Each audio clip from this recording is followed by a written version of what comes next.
ரெடியாச்சு. இப்போ போட்டுற வேண்டியதுதான் உள்ள. ஓகேவா? சரி, ரெடி ஆயிடுச்சு. சாப்பாடு போட்டீங்கன்னா சாப்பிட்றலாம். சார் என்ன பண்ணுறீங்க? வேற மீன் இல்லை சார் பறிக்கிறதுக்கு. மீன் குழம்பு சூப்பராக இருக்கு. சால மீன் ஃப்ரை ரெடி. சால மீன் பார்ப்போம் எப்படி இருக்குன்னுட்டு. நல்லா முறு நீட்டு இருக்குது.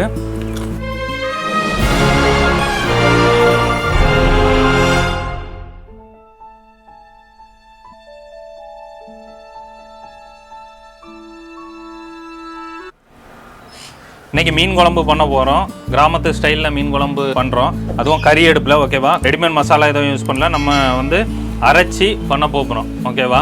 ஸோ அரைக்கிறதுக்கு தேவையான பொருட்கள் என்னென்னட்டு பார்த்துடுங்க. ஸோ மல்லி வந்து 3 டேபிள் ஸ்பூன் இருக்கும். 1 டீஸ்பூன் வந்து மிளகு. வெந்தயம் எடுத்துருக்கிறேன். வெந்தயம் ஒரு 15 பீஸ் எடுத்துருக்கேன். கடுகு அதே மாதிரி கொஞ்சோல எடுத்துருக்கிறேன். ஜீரகம் 1 டீஸ்பூன் எடுத்துருக்கேன். காஞ்ச மிளகா வந்து ஒரு 15 எடுத்துருக்கிறேன். ஓகேவா? அதே மாதிரி கருவேப்பிலை எடுத்துருக்கேன்.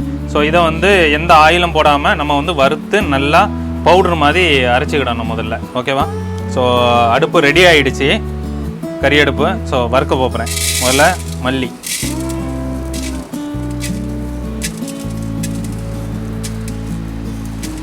வறுக்கும் போது ரொம்ப ஸ்லோ ஃபயரில் வச்சு வருங்க. அப்போ தான் வறுபடும்.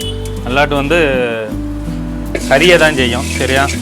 ஸோ இன்றைக்கி நம்ம வந்து பண்ண போகிறது ஒரு 2 லிட்ரு மீன் குழம்பு பண்ண போகிறோம். ஸோ அதுக்கு தான் தேவையான. அடுத்தது மிளகு போட போகிறோம். அடுத்தது ஜீரகம். அடுத்தது வெந்தயம் போட போகிறோம். அடுத்தது மிளகாய். அது கூட கருவேப்பிலை 1. இதை அரைக்கும் போது பவுடரை அரைச்சிக்கிடுங்க. இல்லாட்டி தண்ணி ஊற்றி கூட பேஸ்ட் மாதிரி அரைச்சிக்கலாம். இப்போ பவுடர் அரைச்சிங்கன்னா எக்ஸ்ட்ரா இருந்துச்சுன்னா நீங்கள் வந்து அடுத்த நாள் கூட யூஸ் பண்ணிக்கலாம். இப்போ நல்லா வறுத்துக்கிடுங்க. வாசனை நல்லா சூப்பராக வந்துகிட்டு இருக்குது. இது எந்த அளவுக்கு நீங்கள் நல்லா வதக்குகிறீங்களோ அந்த அளவுக்கு நல்லா டேஸ்ட்டாக வரும். இன்னொன்று, மீன் குழம்பு வந்து எப்போவுமே சொல்லுவாங்க, ஒரு நாள் இன்றைக்கி வச்ச மீன் குழம்பு வந்து நாளைக்கு சாப்பிட்டிங்கன்னா சூப்பராக இருக்கும். அதுவும் இட்லி தோசைக்கெல்லாம் போட்டிங்கன்னா செம்மையாக இருக்கும். ஏன்னா வீட்டில் அன்னைக்கு பண்ணதோட அன்னைக்கு காலையில் பண்ணதை நைட்டு சாப்பிடும்போது அது ஒரு தனி சுவை கொடுக்கும். பாருங்கள், நல்லா வதங்கிருச்சு. பவுடரை அரைக்கணும்னா பவுடரை அரைச்சிடுங்க. அல்லது தண்ணி ஊற்றி அரைக்கணும்னாலும் தண்ணி ஊற்றி அரைச்சிடுங்க. குழம்புக்கு வந்து ஊளி மீன் எடுத்துருக்கிறேன். ஓகேவா? ஸோ மசாலா வந்து நம்ம வறுத்து அரைக்கிற டைமில் வந்து நம்ம ஊளி மீனுக்கு கொஞ்சம் மேரினேஷன் போட்டு வச்சுருவோம். அது என்னதெல்லாம் அப்படின்னா, மீன் வந்து எடுத்துருக்குறோம். அடுத்தது வந்து மஞ்சள் மேலே போட்டுக்கிட போகிறேன். மஞ்சள் போட்டேன். உப்பு போட்டுக்கிடுறேன். உப்பு கல் உப்பு போட்டாலும் நல்லாயிருக்கும்.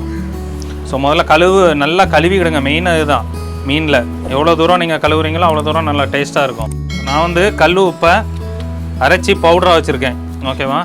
ஸோ மஞ்சள் போட்டிருக்கிறேன், உப்பு போட்டிருக்கிறேன், சில்லி பவுட்ரு கொஞ்சம் போட்டுக்கிட்டேன். ஓகேவா? ஸோ போட்டு அப்படியே ஒரு 1/4 மணி நேரம் நல்லா ஊற வச்சுக்கிடுவோம். சரியா? ஓகே, அவ்வளோதான். நல்லா பெரட்டி. ஏன்னா மசாலா எல்லாம் இதுலேயும் ஏறணும் அப்படிங்கிறக்காண்டி தான். ஓகேவா? வேற ஒன்றும் இல்லை. ஸோ அப்படி பெரட்டி நம்ம வச்சிட வேண்டியது தான். ரெடி ஆகிடுச்சு. இது ஒரு 1/4 மணி நேரம் அப்படி விட்டுருவோம். ஏற்கனவே ஊளி மீனை குழம்புக்காண்டி நல்லா மேரினேஷன் பண்ணி வச்சுட்டோம். இப்போ நான் வந்து சால மீன் எடுத்திருக்கேன். சால மீனை வந்து டீப் ஃப்ரை பண்ண போகிறோம். என்னடா டீப் ஃப்ரைன்னா நார்மலாக தானே இருக்கும்னு நினைக்காதீங்க. உண்மையில் நல்ல ஒரு கிறிஸ்பியாகவும் நல்ல மேரினேஷனும், சிம்பிளான மேரினேஷன் தான், ரொம்ப அதிகமாகலாம் கிடையாது. ஆனால் கிறிஸ்பியாகவும் கலரும் மாறாமல் நம்ம பண்ண போகிறோம். ஓகேவா? ஸோ அதுக்கு வந்து தேவையானது முதல்ல உப்பு போட்டுக்கிடுறேன். ஓகேவா? அடுத்தது லெமன் ஜூஸு ஊற்றிக்கிடுறேன். லெமன் ஜூஸு 1 பெருசு எடுத்து நான் வந்து ஜூஸ் பண்ணி வச்சுருக்கிறேன். அடுத்தது வந்து சில்லி பவுட்ரு வந்து கொஞ்சம் கம்மியாக தான் போடணும். சில்லி பவுட்ரு போடுறேன். ஓகேவா? அடுத்தது இஞ்சி பூண்டு பேஸ்ட்டு. ஸோ இஞ்சி பூண்டு போட்டிருக்கேன். இஞ்சி பூண்டு போட்டு நல்லா மிக்ஸ் பண்ணிக்கிடுங்க எல்லா இதுலேயும். அதே மாதிரி நம்ம அரைச்சி வச்சுருந்தோம்ல மசாலா, அது கொஞ்சோல நான் போட்டுக்கிடுறேன். 1 டீஸ்பூன் அளவுக்கு போட்டு நல்லா மேரினேஷன் பண்ணி அப்படியே நம்ம தனியாக வச்சிட வேண்டியதான். ஸோ லைட்டாக வந்து ஆயில் மேலே ஊற்றிக்கிடுறேன். சரியா? ஓகே, மிக்ஸ் பண்ணிவிட்டு அப்படியே வச்சுக்கிட வேண்டியதான். சரியா? ஃபஸ்ட்டு நம்ம மீன் குழம்பு செஞ்சுட்டு வந்துடுவோம். சரியா? நல்லெண்ணெய்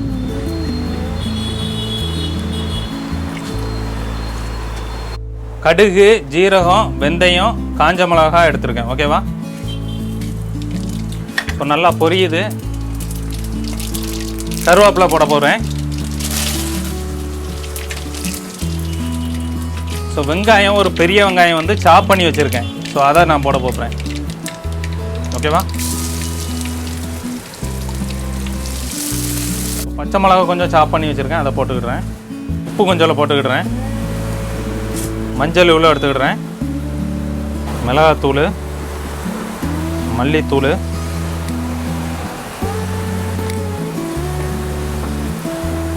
ஜீரகம். ஸோ சின்ன வெங்காயம் வந்து ஒரு 15 பீஸ் எடுத்து பேஸ்ட் பண்ணி வச்சுருக்கேன். ஓகேவா? ஸோ சின்ன வெங்காயத்தில் தான் நல்லா டேஸ்ட் கொடுக்கும். ஸோ நான் அதை இப்போ போட போகிறேன். ஸோ நல்லா மிக்ஸ் பண்ணிக்கிடுங்க. ஸோ தக்காளி வந்து ஒரு 3 பெரிய தக்காளி வந்து நாட்டு தக்காளி பேஸ்ட் பண்ணி வச்சுருக்கேன். சரியா? அதை போட போகிறேன்.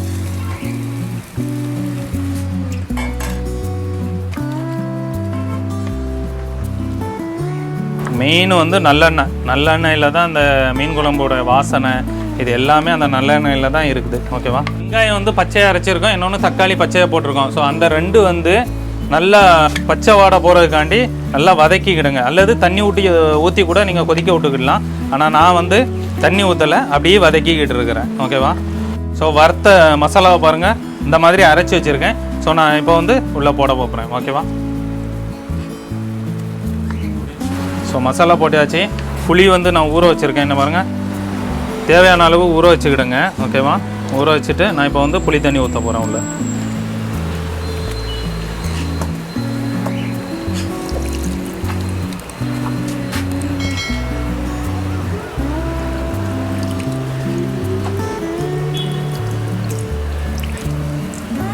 ஸோ இது கூட வெல்லம் இருந்துச்சுன்னா கொஞ்சோட வெல்லம் போட்டுக்கலாம். தண்ணி ஊற்றி நல்லா கொதிக்க வைக்க போகிறோம். குழம்பு வந்து ஒரு 15 நிமிஷம் நல்லா கொதிக்கட்டும். ஸோ ஒரு 10 நிமிஷம் வந்து க்ளோஸ் பண்ணி கொதிக்கட்டும். தண்ணி நல்லா கொதிக்கணும்ல, கொதிக்கட்டு. அப்போ தான் மசாலா போட்டிருக்கிறது எல்லாம் நல்லா கொதித்து அந்த ரா ஃப்ளேவர் எல்லாம் போகும். ஒரு கை பூண்டு எடுத்துருக்கிறேன். பூண்டு எடுத்து ஒரு கை போட்டுடுறேன். பீல் பண்ணி வச்சுருக்கிறேன். ஸோ அது போட்டிருக்கேன். ஓகேவா? ஓகே, மூடி போட்டுருவோம். கொதிக்கட்டு நல்லா. ஸோ 10 நிமிஷம் நல்லா கொதிச்சிருச்சு பாருங்கள். அருமையான மனம் வருது. இன்னொன்று ஆயிலும் நான் மேலே வந்துருச்சு பாருங்கள். ஆயிலெலாம் நல்லா மேலே வந்துருக்கு. ஸோ மசாலா எல்லாமே நல்லா வதங்கிருச்சு. ஸோ இனிமேல் மீன் போட்டுற வேண்டியது தான். ஸோ மீன் ரெடியாச்சு, இப்போ போட்டுற வேண்டியது தான் உள்ள. ஓகேவா?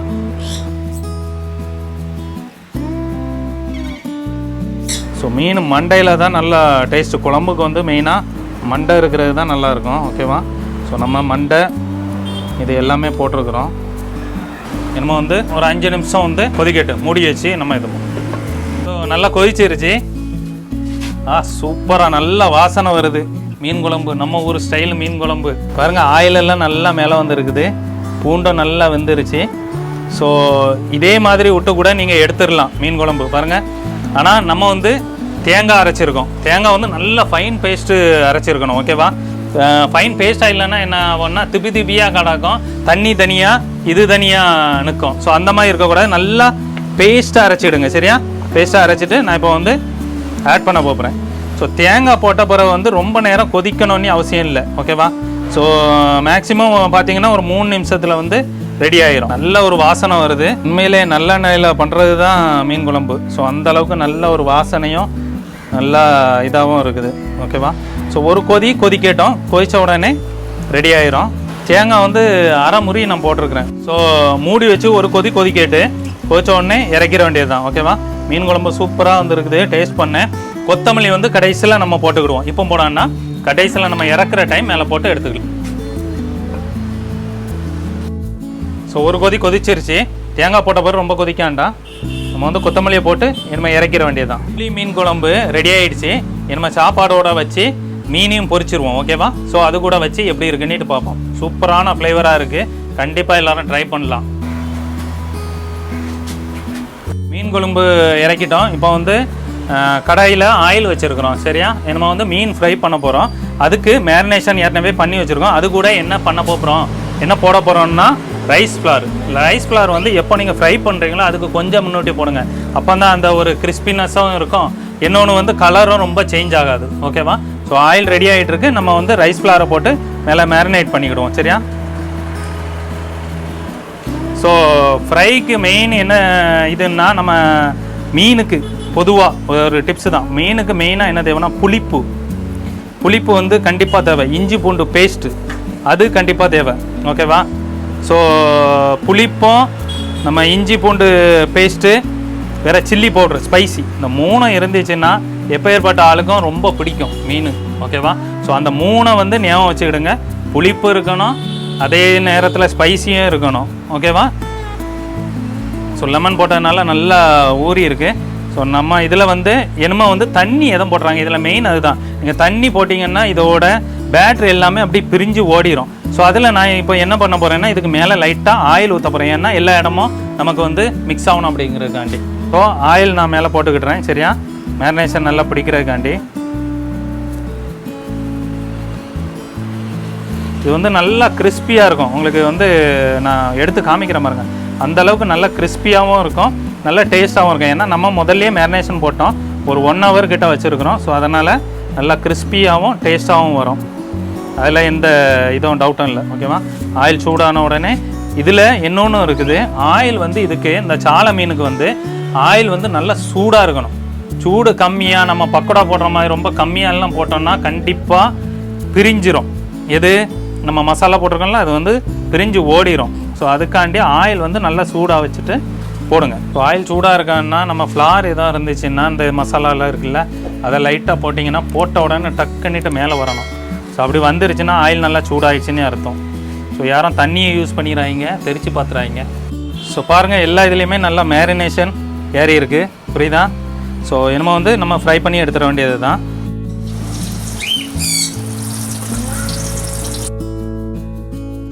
ஸோ லைட்டாக வந்து பார்த்துக்கிடுங்க. ஸோ கீழே வந்து ஒட்டிடக்கூடாது, அதுக்காண்டி இதை நீட்டிருக்கேன். ஒரு தடவை கறி போட்டோம்னா 3 மணி நேரம் அசால்ட்டாக நிற்குது கறி. ஸோ இதில் வந்து ஜாஸ் பிரிக்கெட்ஸுக்கு வந்து உண்மையிலே தேங்க்ஸ் சொல்லணும். ஏன் அப்படின்னா ஒரு தடவை நம்ம கறி போட்டாலே 3 மணி நேரம் அசால்ட்டாக நிற்குது கறி வந்து. ஓகேவா? ஸோ உண்மையில் ரொம்ப நன்றி. ஸோ உங்களுக்கே தெரியும், நான் குழம்பும் பண்ணி மீனையும் இதுலேயே பொரிச்சு எடுத்துட்டேன். ஸோ இன்னும் வந்து ஃபயர் எரிஞ்சிட்டு தான் இருக்குது நல்லா. சொல்ல நல்ல வாசனை வருது, நல்லா கிறிஸ்பியாகவும் இருக்குது. பாருங்கள், சூப்பராக வந்து இருக்குது. இது வந்து சீக்கிரம் குக் ஆயிரும். ரொம்ப நம்ம துண்டு மீன் போடுற மாதிரிலாம் ரொம்ப நேரம் எடுக்க வேண்டியது இல்லை. ஸோ மிச்சம் உள்ளதையும் நம்ம போட்டு எடுத்துருவோம். சரியா?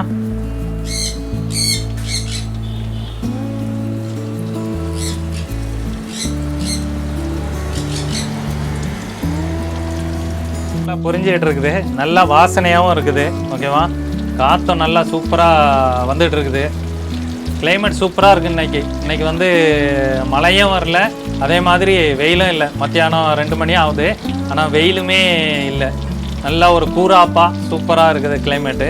ஸோ வாசனை சூப்பராக இருக்குது. இன்றைக்கி ஒரு பிடிக்க போகிறோம் கண்டிப்பாக, அதில் எந்த டவுட்டும் கிடையாது. நல்லா ஒரு கிறிஸ்பியாக இருக்குது. நான்வெஜ் பிரியர்களுக்கு இது ஒரு நல்ல ஒரு ட்ரீட்டாக தான் இருக்கும் கண்டிப்பாக.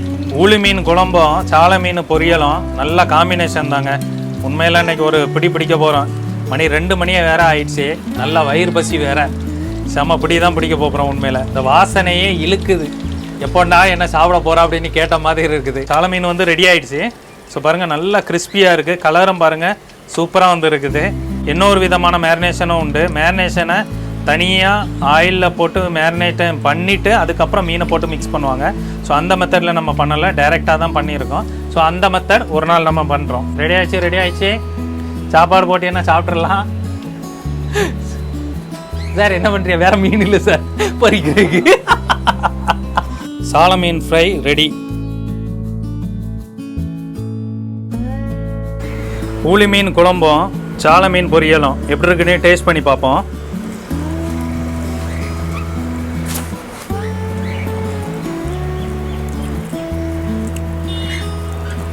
மீன் குழம்பு சூப்பராக இருக்குது, நல்லா ஸ்பைசியாகவும் இருக்குது, அதே நேரப்பு புளிப்பாகவும் இருக்குது. ஓகேவா?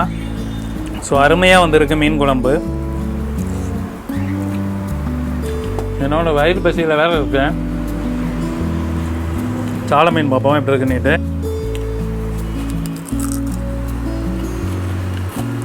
நல்லா முறு நீட்டு இருக்குது.